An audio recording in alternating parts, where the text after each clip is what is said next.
Welcome back. Faisal साहब, तो मुझे एक बात बताएं, मैंने सुना है कि आप बचपन में बड़े वांटेड किस्म के फैमिली मेंबर थे, अक्सर शादियों पे आपको बुलाया जाता था। ये बहुत गलत किस्म की मुखबिरी दी है।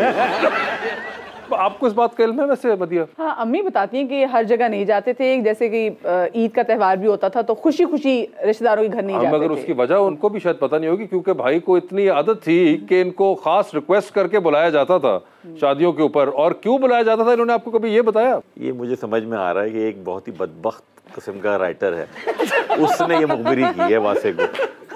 मगर ये क्या बात सच है? हाँ, ऑफ कोर्स, मुझे बड़ा शौक था अपना परकशंस वगैरह बजाने और ये कॉन्गो ड्रम, कॉन्गो बजाता था। कॉन्गो ड्रम्स बजाने के लिए खास तौर पे आप बुलाया जाता था। खानदान की शादियों में बजाता। हाँ, और वो जो एक कॉन्गो ड्रम, जिन लोगों को आइडिया नहीं है, इट्स 3 सेट ऑफ ड्रम होता है जिसको खास तौर पे फैसल साहब बजाया करते थे।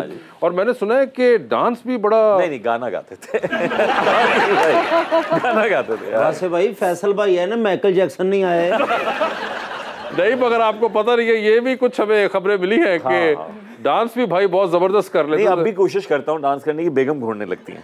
ये ऐसा क्यों है? जिन्होंने आपको मुखबिरी की है ना, तो उन्होंने क्योंकि देखा है शादी पे फैसल ने बहुत डांस किया था। मैं कहता एक वाहिद ऐसी जगह जिससे मैंने फैसल को डांस करते हुए देखा है। और वो आखिरी डांस था, वो आखिरी द लास्ट था वो। नहीं, मगर ये बड़ी एक बात है, हमने सुना है कि बहुत भाई जो हैं बड़े इस मामले में पैशनेट थे, कॉन्गो ड्रम्स और परफॉर्मेंस के ऊपर बहुत जोर होता था। गाने वाने गाते थे हम लोग, तो अभी भी काफी गाने गाते हैं। और गाने में सुना आप बहुत से सिंगर्स के भी गाने गा लेते थे। और उन सिंगर्स के जो गाने गाते थे, सुना उनकी आवाज में भी गा लेते थे। जी सर, मैं समझ गया था वो जब आपने ये कॉन्गो वाली बात आई ना, मैं समझ गया था कहाँ से मुखबिरी आई है। इंशाल्लाह कभी ना कभी मैं उसके भी आपको 10 चीजें दूंगा।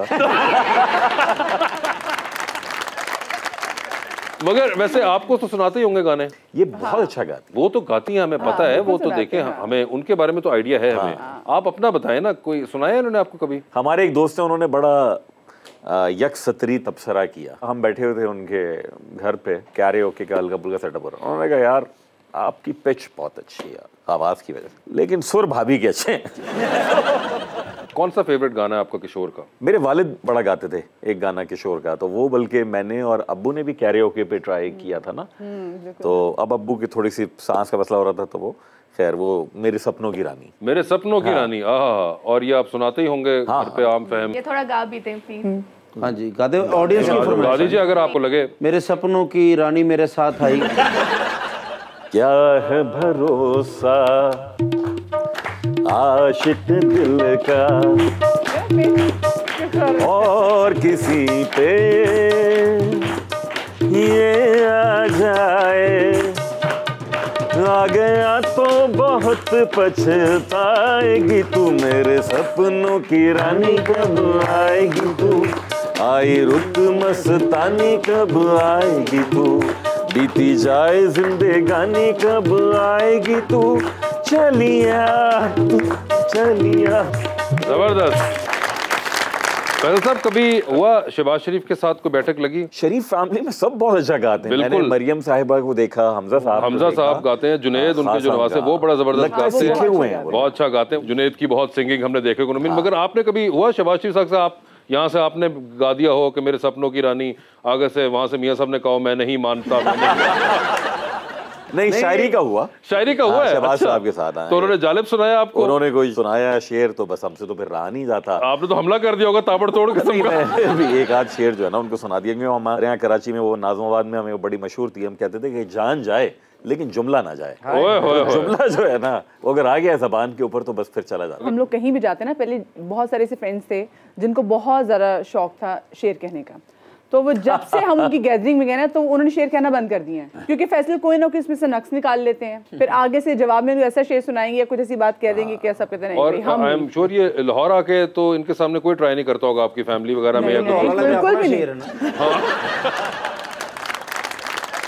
हाँ बिल्कुल, लाहौर का अपना शेर। और वैसे भी यहाँ तलफ़्फ़ुज़ का भी बहुत एक मसला पड़ता है। अल्लाह जन्नत नसीब करे। ज़िया मोइनुद्दीन साहब को मेरी बड़ी एक ख्वाहिश थी कि कभी इंटरव्यू करूं, and I never got to interview him. मगर फिर मैं सोचता था कि बेहतर ही था, क्योंकि अगर ज़िया साहब का इंटरव्यू करता तो पहले 2 मिनट में ही उन्होंने मेरे साथ वो करनी थी तलफ़्फ़ुज़ के ऊपर और प्रोनाउंसिएशंस पे, कि मैं उसके बाद शो ना कर पाता।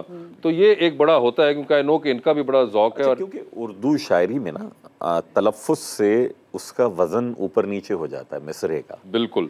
तो जब वो वज़न से गिर जाएगा तो फिर तो वो मजा नहीं आता, तो नजरों से गिर जाएगा। तो नजरों से गिर जाएगा। पंजाब साइड पे आमतौर पे प्रोनाउंसिएशन हमारी जो है वो थोड़ी सिरक जाती है। वैसे मैंने सुना भाई को गेमिंग का भी बहुत शौक है। बिल्कुल बिल्कुल, फीफा बहुत शौक से, बहुत शौक से। हाँ, 1.5 साल से नहीं खेला, अब फरागत के बाद कुछ खेलूंगा। मगर क्यों आप इस्लामाबाद साथ ले जाते हैं? है मेरे पास, पार्लियामेंट लॉजेस में वाईफाई नहीं चलता है मेरे पास, सब कुछ है, बस वक्त नहीं इतना। देखिए मैं बड़ा हैरान हुआ, हम हर वीकेंड के ऊपर कोशिश करते थे एक आध मूवी ज़रूर देख लें OTT के ऊपर।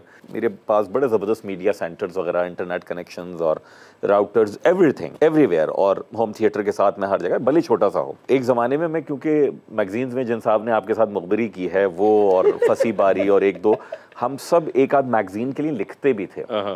तो जब मैं यूनिवर्सिटी में था तो मुझे बहुत शौक, लेकिन 1.25 साल 1.5 साल में मैंने बमुश्किल एक मूवी देखी है, और वो भी मैं सो गया आखिर में। हाँ। इन्होंने बाद में मुझे बताया कि अच्छा ही वो आप सो गए थे।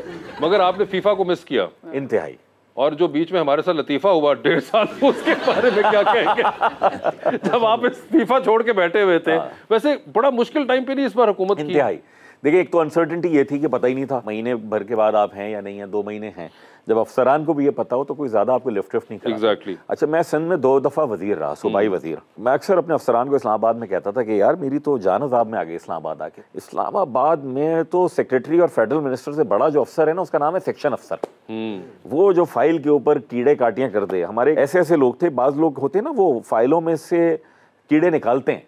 मैंने इस्लामाबाद में ऐसे अफसरान देखे हैं जो फाइलों में कीड़े डालते हैं, वो काम नहीं होने देती। जो बाबू लोग हैं जो इन्होंने किया है, बट इस अनसर्टेनिटी की वजह से फिर महंगाई, IMF की अनसर्टेनिटी आ गई, यूक्रेन की वॉर की वजह से ऑयल प्राइसेस चली गई ऊपर, डॉलर पैरिटी, अमेरिका में इतनी महंगाई, उनकी क्रेडिट रेटिंग नीचे गिर गई है, बोरोइंग कॉस्ट बढ़ गई, सो एवरीथिंग वाज देयर। और ऊपर से ऑपोजिशन इतनी तगड़ी और वो सब कुछ कर रही है।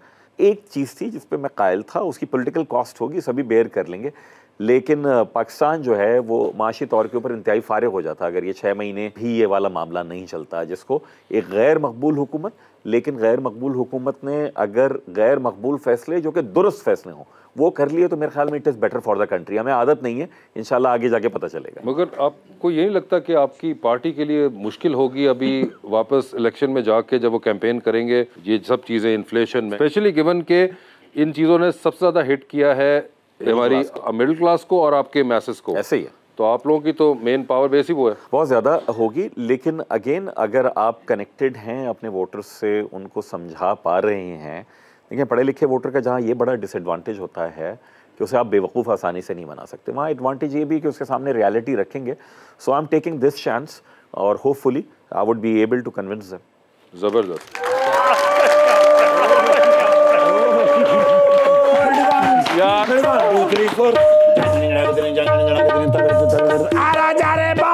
आज मैं आना नहीं सी, तो फिर क्यों आए हो? आज तो मैं सभा फैसल साहब की वजह तो